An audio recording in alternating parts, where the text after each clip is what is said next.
all of this, I guess, Ant, could be thrown into a blender, though, because conceptually, hypothetically, theoretically, the Flyers could still have interest in a former netminder of theirs who could potentially end up being eligible to play in the league this year, none other than Carter Hart. Now, we've talked about Carter Hart in the past. We've talked about the idea of would the Flyers actually have interest?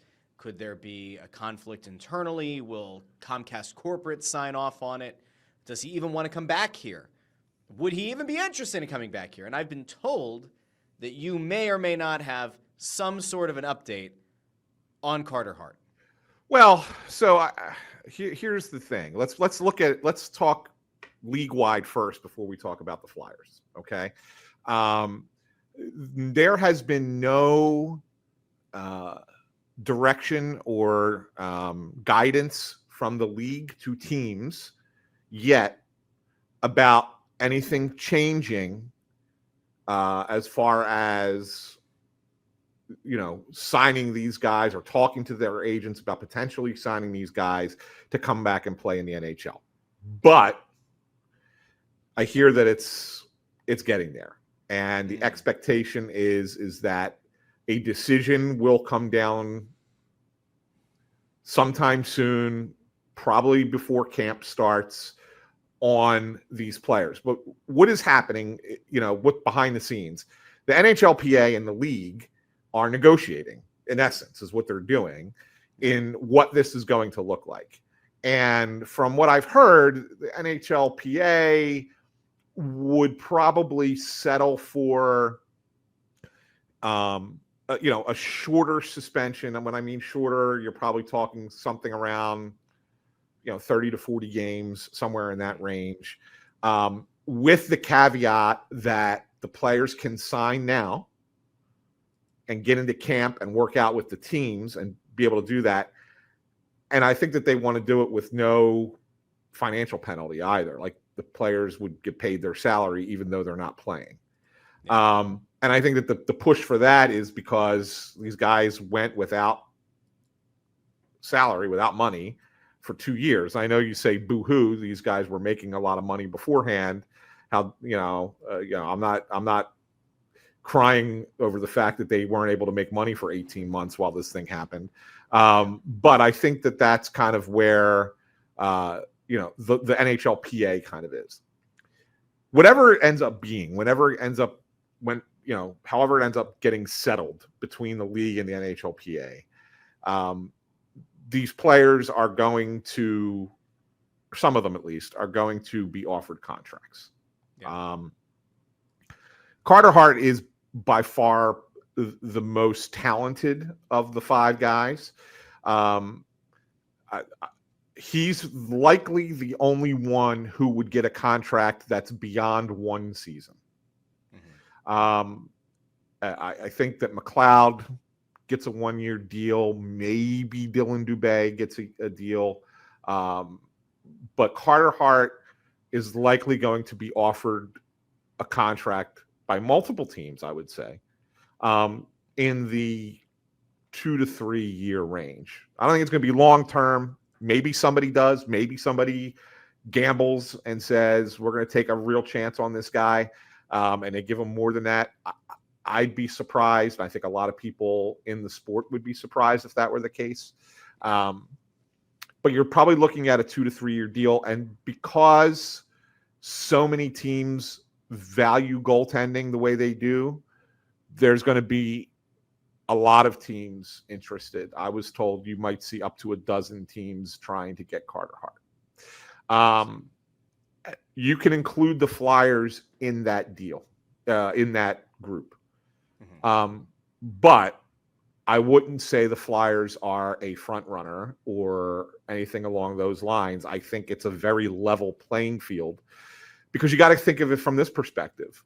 Again, Carter Hart is a guy who's gone without money, without a source of income. A couple of these guys played in Europe. He didn't, right? So he has not been making money for the last year and a half, and he's probably going to go where he's going to get the best deal. Yeah. And I'm not certain the Flyers are going to provide the best deal. So they're going to talk to him. I think that there's definite interest in potentially bringing him back. That would change everything we already discussed about the 5 goalie situation. Like it would make he's not coming back here. It would make everything a lot different. I don't know if that the Flyers are at the top of his list. He's not coming back here. Yeah. I'll eat Bucky. I love Bucky, right? I'll eat Bucky. He's not coming back here. I'm not at the point where I think it's like a waste of a conversation, but like, I never thought he was that good. I never thought that he was a top 10 goalie in this league, and it was trending that direction. He's been out of the league. By the time he plays, who knows if there's going to be a suspension they have to serve into like the calendar year 2026. It'll have been almost 2 years, at the very least a year and a half since he's played a competitive game.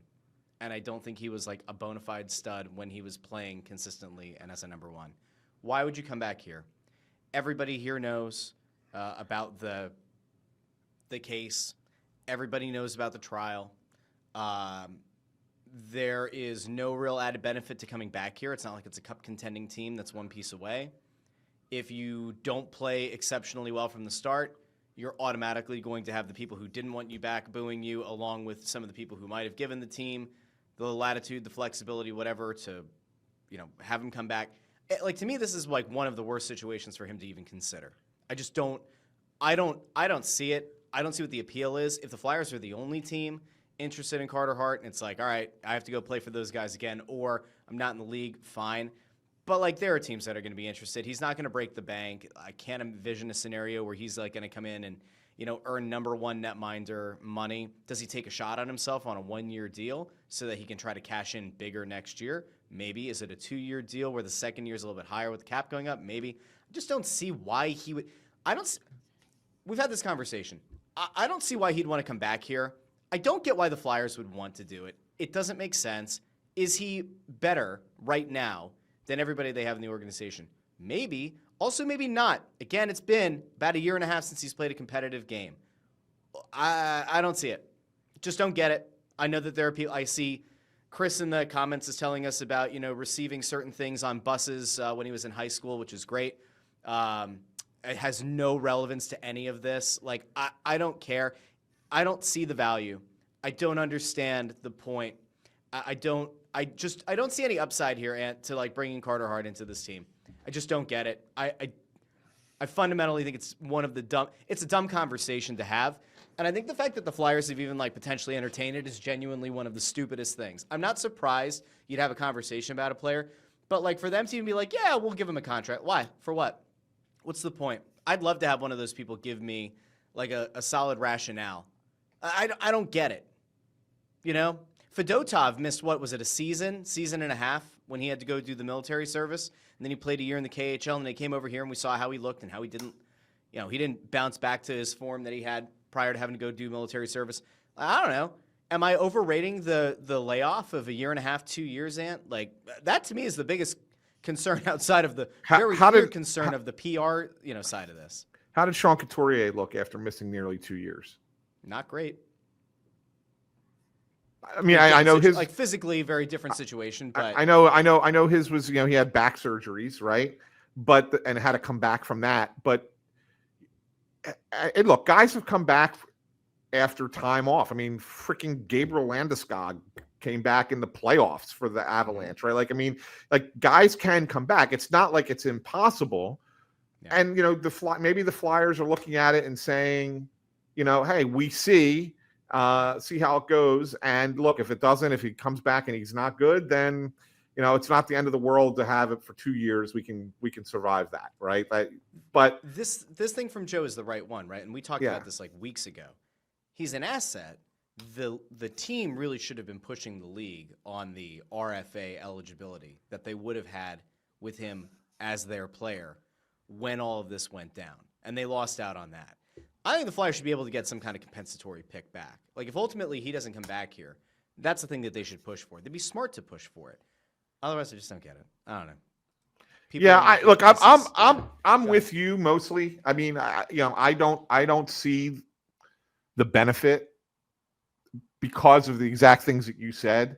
Look, will he be better than what they have? No, probably. Even after, well, no, but even after a year and a half, he's probably better than what they have. Okay, I'm just saying. Is a year and a half off Carter Hart significantly better than Sam Ersson? I'm not convinced. I'm not saying Sam Erson's a great goalie. I don't think he is either. I think so. Do you think so? I think he is. I think he's better than Ersson.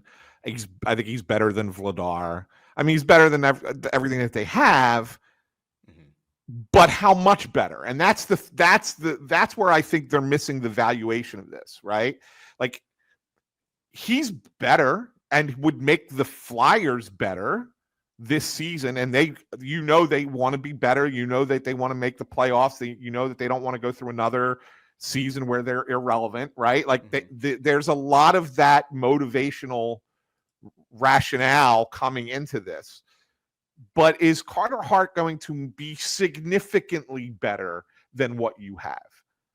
And unless he is, signing him to me doesn't make sense. But that's how I look at it, right? And not to mention the morality of it, right? I mean, I have a problem with that too. But there's a big PR part of this that's just like I just don't think it's worth it. And like I see this kind of thing, like what's the upside? Oh, I don't know. You have a starting caliber goalie. Here's the thing. Let's all just can we all take a second? Can we have a moment? Everybody out there, can we just? The Flyers just we're having a moment. We're having a moment. Here's the problem that I have, okay? And it's really, really simple. And I kind of wish that the Flyers just had an offseason. They had an offseason where they had the ability to complete trades, make signings. Right? Right. If they felt that they didn't have a starting caliber NHL goalie, they would have addressed it. Now, you could disagree and say that Sam Ersson isn't a good enough starting goalie. You could make an argument that Sam Ersson might be better as a backup and that Dan Vladar is certainly a backup and that it doesn't give the Flyers the best goalie tandem or one of the top 15 best goalie tandems, and maybe it's a bottom 10 still.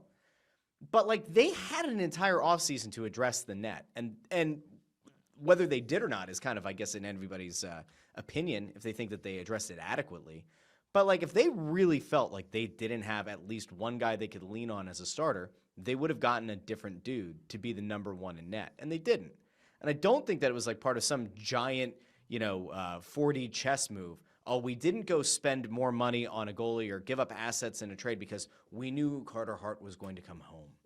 I just don't see it. And by the way, I don't think they would have signed Dan Vladar if they were playing 4D chess and were going to bring back Carter Hart. Why would you want to have yet another goalie under contract that you then have to move or send to the AHL, perhaps inhibit the growth, the development of Carson Bjarnason, who they want to put something behind, and they already have Fedotov and they already have Kolosov in the organization that they have to kind of juggle?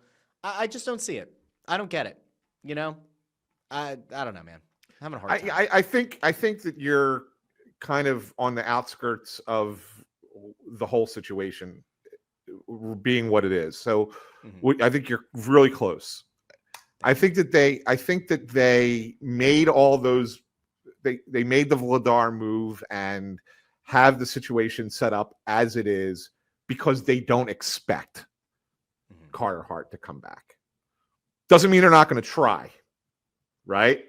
But I think that they wanted to put themselves in a position where he doesn't come back, he goes somewhere else, goes and plays in another city, that they're set to go for the season and not like, we're going to cross our fingers, hope he comes back here, and then if not, figure it out down the line. So I think that that's kind of the situation. What you're saying is almost like this is plan B, but at least plan B's doable. Whereas if we waited to come up with a plan B to see what happened with this whole situation, this mess of a situation, then you might not have had something even close to what they have.